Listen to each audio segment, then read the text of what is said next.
What is going on, Diablo 2 fans? Dobrunsky here, and I must say it is an interesting time to be a Diablo fan. We went from the launch of Diablo 2 Resurrected, as well as the introduction of patch 2.4, which brought balance changes for the first time in 20 years to Diablo 2.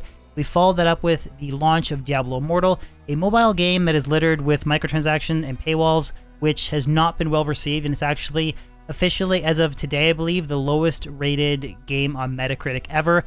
And we followed that up with the official announcement that Diablo 4 will be launching in 2023, as well as a reveal of the final character class, the Necromancer. So it has been quite a roller coaster if you have been following the Diablo franchise and you're a fan, which I guess does make things interesting.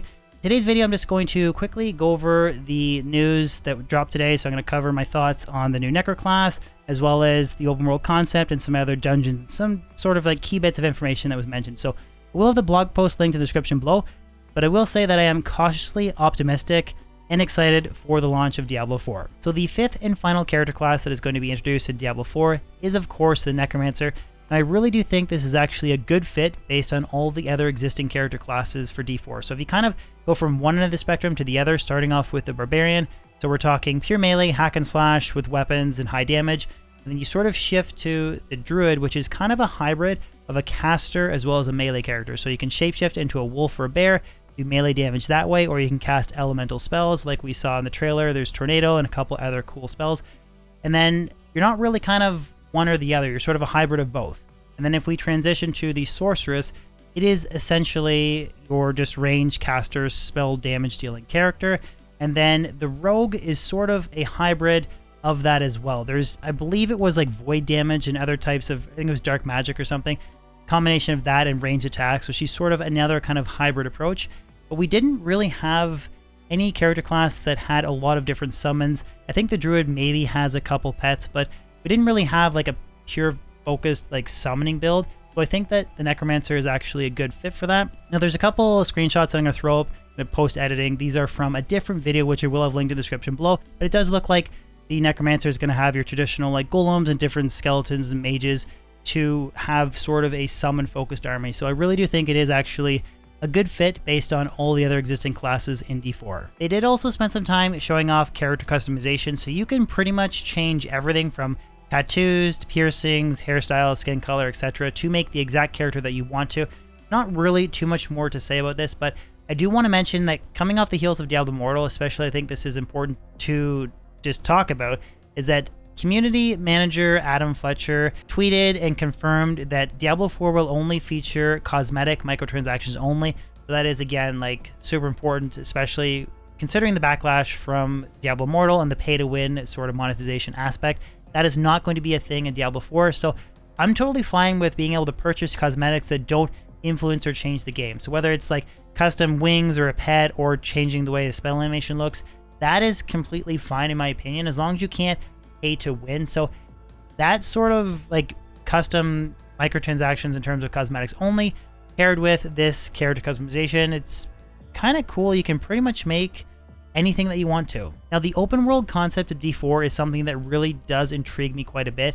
Now you guys know that I love D2, but that minuscule kind of grind to upgrade your gear does get tedious in the end game when you're just doing like Pindle runs or Chaos runs or Bale runs over and over and over again, or even D3 doing Greater Rifts.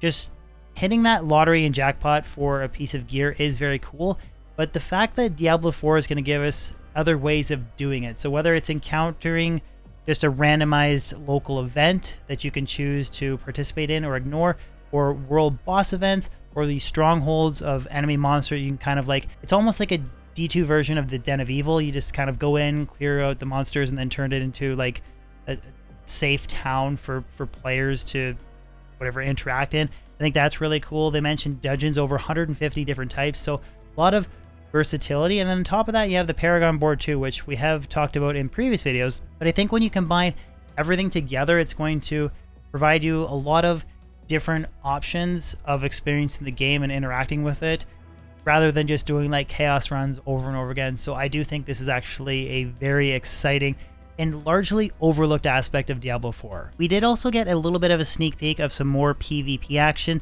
where we did get to see what looks like a Blood Wave skill for the Necromancer, so I thought that was a very impressive looking skill. Now, I am not a big PvP guy. Like, I'm almost entirely PvM for D2R. I might dabble in a little bit of PvP. I do think it's fun, but I, for the most part, was not like really like blown away. Like, I know it's just not really my thing, but looking at it and watching the clip, it seemed okay. But I do want to mention that some of these skills that we kind of got a sneak peek or like a better look at were pretty interesting. So again, the Blood Wave for the Necromancer looked really cool.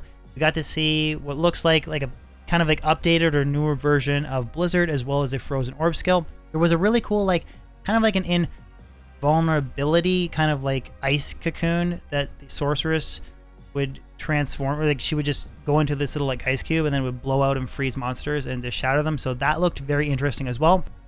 Although I'm not necessarily a huge fan of like skills that have invulnerability. Now, I don't really know if that's exactly what the skill is, but that's what it looked like to me.